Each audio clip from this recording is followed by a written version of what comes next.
pagpili ng kaligtasan at kalusugan. At minsan, mas pinili ng ibang babae na hindi magkaanak, lalong-lalo na kung may panganib ang kanilang kalusugan na pwedeng ikapahamak ng anak at ng mismong buhay nila. Lalong-lalo na kung may medical history sa kanilang pamilya. Diba? May dugo talaga na ganun, na kahit anong gawin, hindi talaga magkakaroon ng anak. Alam mo, lahat ng mga iyan may rason.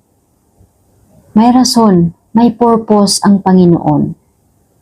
Dahil dito sa mundo ay ipinanganak tayo na may iba't ibang roles dito sa mundo.